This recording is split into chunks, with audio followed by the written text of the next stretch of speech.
오늘 말씀 제목은 하나님의 심판은 있습니까? 입니다.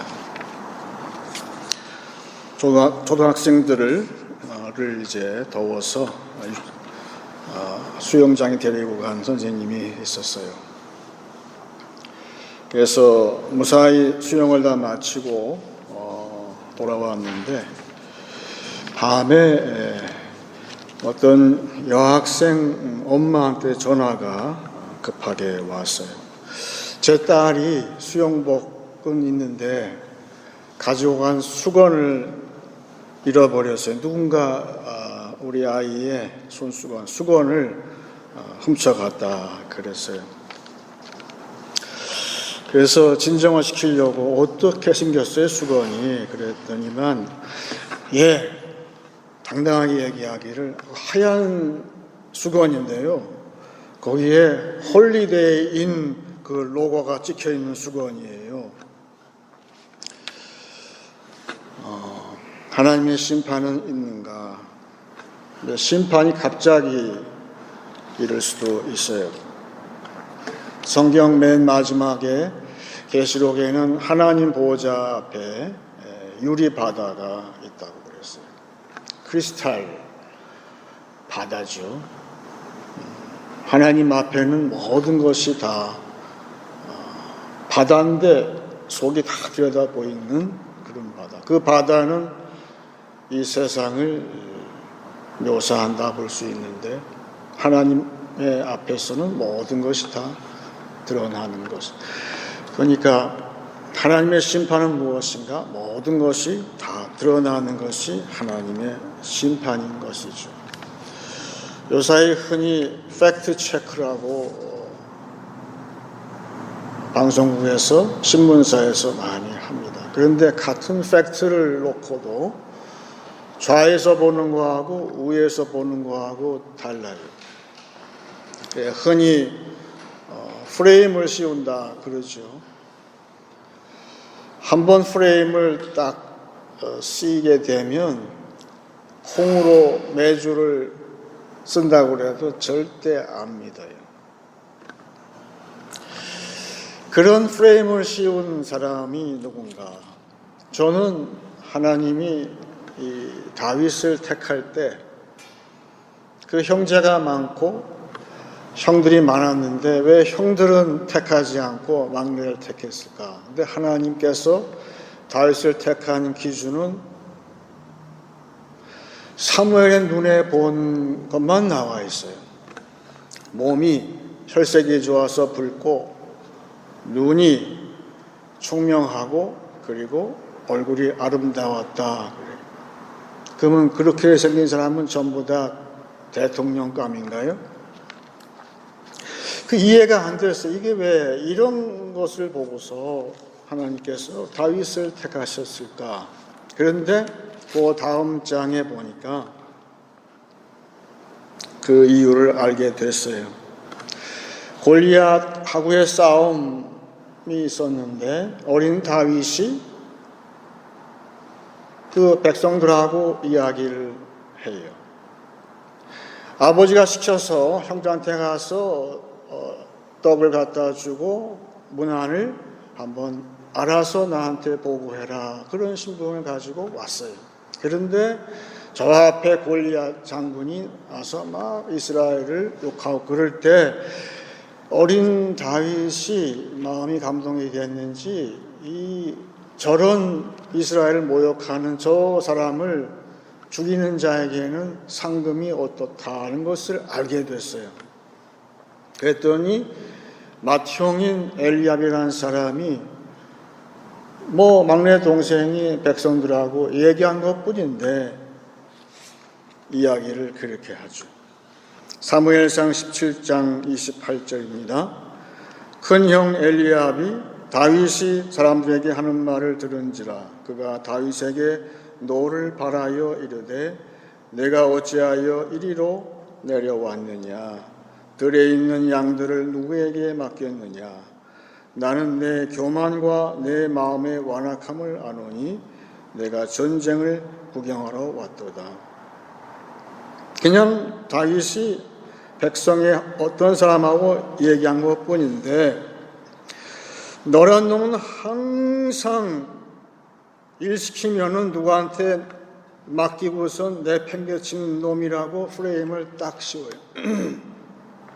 그리고 교만하고 내 마음에 완악함이 있는 자라고 이야기를 해요. 그리고 그 전에 들에 있는 양이라는 뜻은 원문을 보니까 들에 있는 그 몇 마리 안 되는 양을 치는 주제라는 뜻이 있어요.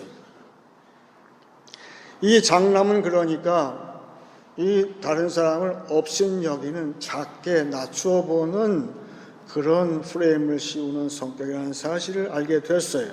마지막에 전쟁은 니까짓게 하는 게 아니라 어른들이 할 일인데 너는 전쟁 구경하러 왔지? 라고선 프레임을 딱 씌워버려요. 근데 다윗이라는 인물은 평생 원수라든지 이방인까지도 끝까지 말을 들어보더라고요. 이방인이니까 거기에 편견을 가지고 대하지 않냐 끝까지 그 사람의 말을 다 들어본 다음에 다 드러난 거 가지고서 판단을 하더라는 거죠. 다윗은 왜 왕이 되었을까? 이제 알았어요. 이 사람은 하나님처럼 모든 것이 다 드러날 때까지는 누구한테 프레임을 안 씌우더라 그런 얘기죠. 여러분, 하나님은 다 드러내세요. 하나님이 다 드러내실 때까지 누구한테 편견, 선입견 이런 거 씌우지 마세요. 토론토의 그 다운타운에 로렌스 마켓이라는 데가 있어요. 거기에 가게 되면 시장인데 지붕을 이렇게 씌워놔서 비가 안 맞게 되어 있어요. 로마 시대에도 그런 시장이 있었는데 이름을 바실리카라고 그래요. 근데 공교롭게도 초기에 교회의 건물은 바실리카에서 나왔어요. 로마의 바실리카 건물을 개조해서 쓴 것이 4세기경에 이제 시작된 교회의 건물의 역사였어요. 근데 그 시장에는 뭐 생선, 채소 이런 거 다 팔았는데 가끔씩은 그 바실리카 안에서 법정이 열렸어요. 그래서 재판을 했어요. 그래서 오늘 나온 말씀이 남을 고소한다는 말, 영어로 카테고리라는 말인데, 우리는 지금 카테고리라는 말은 분류한다는 거죠.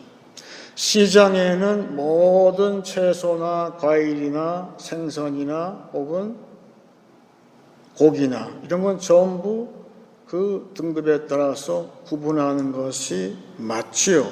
그런데 오늘 말씀 사도 바울은 이야기하기를 절대로 너희는 사람을 등급 매기듯이 카테고리 매기듯이 하지 마라. 고소하지 말라 그랬어요. accusation, 남을 고소하는 것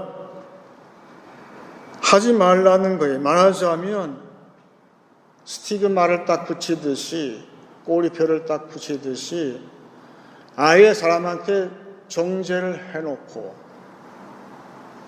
너는 이런 죄목이 있어라고 정죄를 해놓고 그 다음에 증거를 찾지 말라 그랬어요. 고소하지 말라는 거예요. 정죄하지 말라는, 언제까지? 하나님께서 이제 드러내실 때가 오기 때문에 하나님께서 교회의 모든, 오늘의 사건은 교회의 중직자인 장로를 심판하는 것인데 조심하라는 거예요. 죄를 뒤집어 씌우고 나서 편견을 가지고 그리고 편을 갈라서 선입견을 가지고 하지 말라는 거예요. 왜? 인간의 법정은 그럴 수가 있지만 하나님의 법정은 하나님께서 드러내실 때까지 가만히 있으라는 거예요. 절대 그렇게 하지 말라는 것입니다. 그래서 예수님의 법정을 우리가 알아요. 요한복음 8장에 나오는 그 가늠한 여인에 대한 재판이 있었어요. 사람들은 이 여자한테 죄목을 씌우기 위해서 데리고 왔어요. 랍비인 예수님한테 데리고 왔단 말이죠. 그래서 사람들은 예수님한테 이 여자를 어떤 죄목으로 걸지에 대해서 질문을 했어요. 그런데 예수님이 하신 말씀이 무엇이죠? 너희 가운데 죄 없는 자가 먼저 돌로 치라 하셨어요. 여러분, 예수님께서 하신 그 말씀은 구약 성경에 없는 말씀이에요. 구약 성경의 원문은 너희 중에 먼저 본 자, 먼저 첫 증인이 일어나서 돌로 치라고 되어 있어요. 예수님은 그 말씀을 해석을 다르게 하셨어요. 너희 중에 죄 없는 자가 먼저 돌로 치라. 그랬더니 사람들이 하나씩 다 내뺐어요. 예수님은 드러내셨어요. 뭘 드러내셨을까? 이 세상에 의인이 한 사람도 없다는 사실을 드러내신 거예요. 그리고 이제 다 도망갔어요. 다 내뺐어요. 이제 예수님이 질문을 이렇게 하시죠. 예수께서 일어나사 여자 외에 아무도 없는 것을 보시고 이르시되 여자여 너를 고발하던 그들이 어디 있느냐? 너를 정죄한 자가 없느냐? 대답하되 주여 없나이다.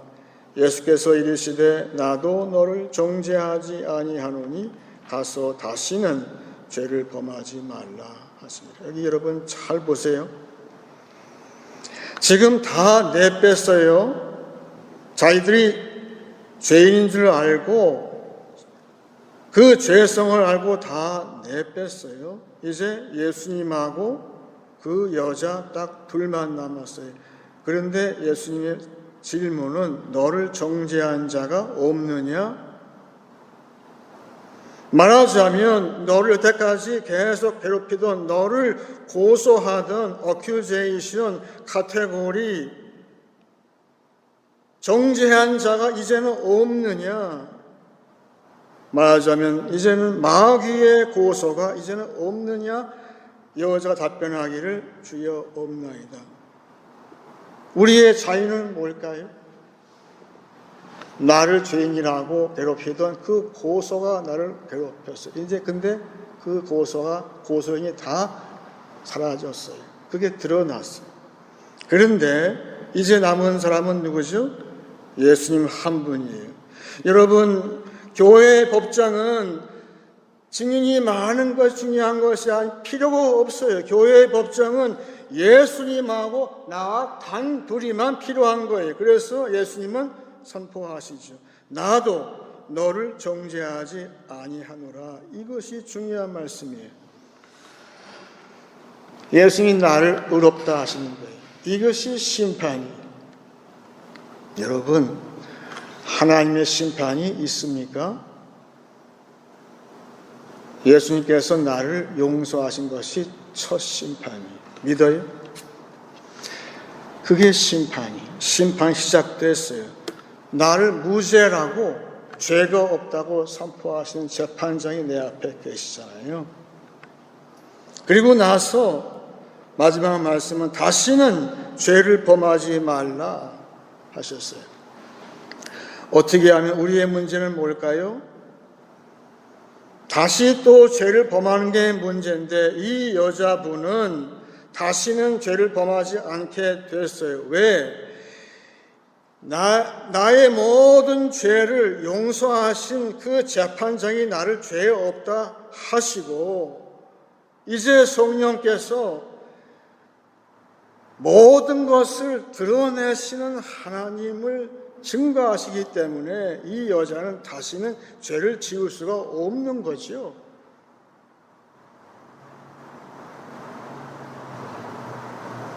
성령이 그렇게 다 드러내신다는 거예요. 오늘 말씀에도 맥락이 그래요. 다 드러낸. 오늘 제가 한번 말씀을 읽어보겠습니다. 장로에 대한 고발은 두세 증인이 없으면 받지 말 것이요 범죄한 자들은 모든 사람 앞에서 꾸짖어 나머지 사람들로 두려워하게 하라. 하나님과 그리스도 예수와 택하심을 받은 천사들 앞에서 내가 엄히 명하노니 너는 편견이 없이 이것들을 지켜 아무 일도 불공평하게 하지 말며 아무에게나 경솔히 안수하지 말고 다른 사람의 죄에 간섭하지 말고. 쭉 나오죠. 24절에 어떤 사람들의 죄는 밝히 드러나 먼저 심판에 나아가고 어떤 사람들의 죄는 그 뒤를 따르리니 이와 같이 선행도 밝히 드러나고 그렇지 아니한 것도 숨길 수 없느니라. 여러분, 한 주간 살면서 세상의 모든 친구들로 하여금 알게 하기를 원합니다. 하나님의 심판은 도대체 있습니까? Yes, 있어요. 그런데 여러분, 하나님의 첫 번째 심판인 예수님의 죄 없다 하심 용서함을 다 선포받기를 축원합니다. 그게 우리가 할 일이에요. 예수님이 오셔서 이 여인 한 복을 향해서 나도 너를 정죄하지 않겠다. 그것이 첫 번째 심판이라니까요.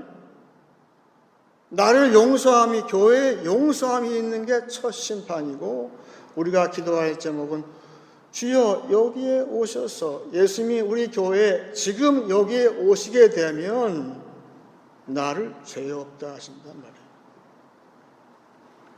물론 먼저 나의 죄가 드러나지만 예수님은 나를 고소하던 모든 고소인을 다 물러가게 하시고 나서 나와 대면하시는 예수님.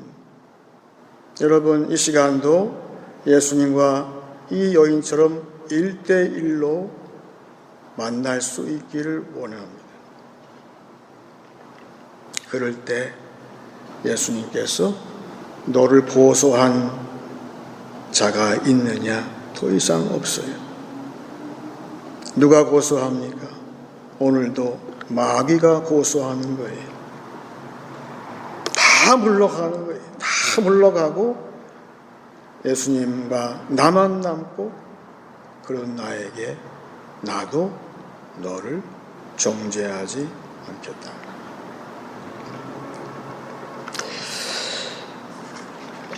말씀을 맺습니다. 그 주유소에서 풀 서비스를 받는 부부가 있었어요. 그 주유를 다 마치고 나서 그 서비스 점원이 앞 창문을 닦아준다고 열심히 닦았어요. 다 닦았는데요. 보니까 아직도 더러워요. 덜 닦았는데 보니까 다시 시켰어요. 알겠습니다 하고서. 근데 또 아직도 더러운 데가 남아있어요. 자네는 그 세차할 줄 아는가? 다시 닦게. 그 젊은이가 열심히 그냥 닦고 또 닦고 그냥 깨끗하게 닦았어요. 그런데 이 운전자 눈에는 아직도 티가 있는 거예요. 그때까지 옆에서 화장하고 전화하고 딴짓하던 부인이 눈치를 딱 챘어요. 그래, 도수 있는 선글라스를 낀 자기 남편 그 선글라스를 벗겨가지고 그 티슈로 열심히 닦아가지고 딱 씌워줬어요. 들어가서 주인한테 이 점원 해고시키라고 하던 일어나던 그 남편이 운전석에 털썩 주저앉아서 보니까 아주 크리스탈 클리어 앞창문이 그것을 그제야 발견을 했어요. 여러분, 오늘 본문 말씀 나온 대로 너는 함부로 남의 죄에 참여하지 말고 그랬어요. 요사이는 너무도 남의 죄에 참여하기가 쉬워요. 너무 쉬워요. 하지만 남의 죄에 참여하지 말고 나의 구원에 신경을 쓰라는 것이 오늘 본문 말씀 보게 되면요 재미가 있어요. 23절에 이제부터는 물만 마시지 말고 내 위장과 자주 나는 병을 위하여 포도주를 조금씩 쓰라. 이 말씀이 갑자기 왜 튀어나왔을까? 굉장히 엄중한 얘기를 하는데 왜 물 얘기가 나오고 포도주 얘기가 나왔을까?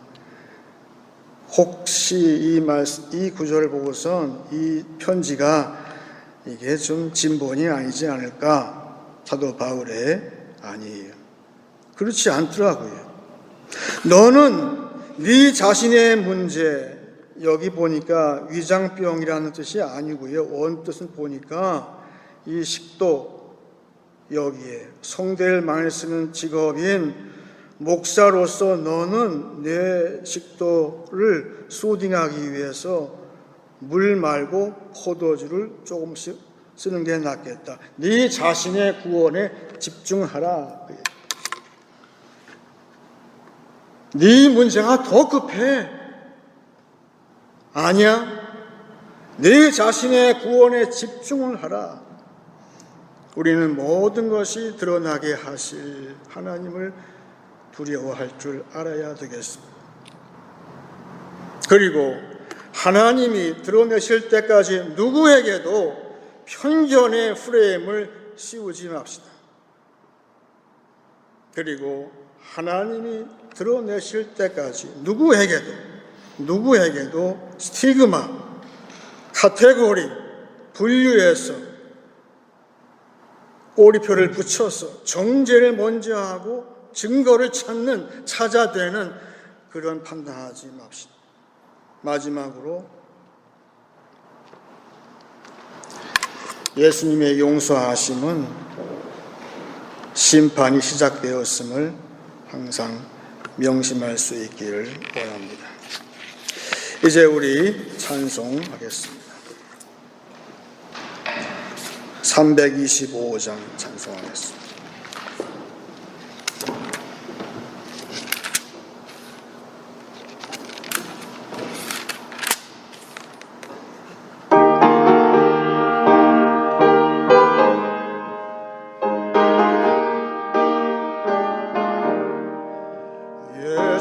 함께 계시니 시험이 오나 겁없네 기쁨의 근원 되시는 예수를 위해 삽시다.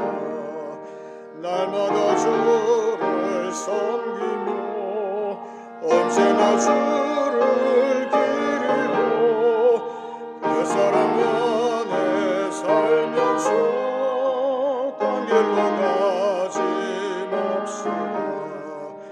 이 세상 사는 동안에 주 이름 전파하면서 무한한 복락 주시는 예수를 위해 삽시다. 날마다 주를 섬기며 언제나 주를 기리고 그 사랑 안에 살면서 딴 길로 가지 맙시다. 이 세상 친구 없어도 예수는 나의 친구니 불의한 일을 버리고 예수를 위해 삽시다.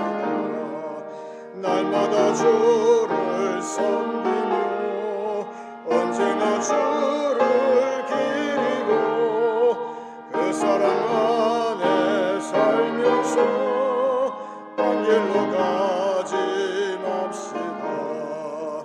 주께서 심판하실 때 잘했다 칭찬하리니 이러한 상급 받도록 예수를 위해 삽시다. 날마다 주를 섬기며 언제나 주를 기리고 그 사랑 안에 살면서 딴 길로 가지 맙시다. 한 주간 살면서 내가 상대를 용서하는 것이 심판하신 하나님이 계심을 증거하는 길이고 그것이 그 자리에 내가 용서하는 그 자리에 예수님이 지금 여기에 함께 하신다는 사실을 믿으며 살기를 원하며 오늘 기도할 때에 시편 130편을 제가 읽고 기도하겠습니다. 여호와여 내가 깊은 곳에서 주께 부르짖었나이다. 주여 내 소리를 들으시며 나의 부르짖는 소리에 귀를 기울이소서. 여호와여 주께서 죄악을 지켜보실진대 주여 누가 서리이까. 그러나 사유하심이 주께 있음은 주를 경외하게 하심이니이다. 나 곧 내 영혼은 여호와를 기다리며 나는 주의 말씀을 바라는도다. 파수꾼이 아침을 기다림보다 내 영혼이 주를 더 기다리나니 참으로 파수꾼이 아침을 기다림보다 더하도다. 이스라엘아 여호와를 바랄지어다. 여호와께서는 인자하심과 풍성한 속량이 있음이라. 그가 이스라엘을 그의 모든 죄악에서 속량하시리로다. 다 같이 기도하겠습니다.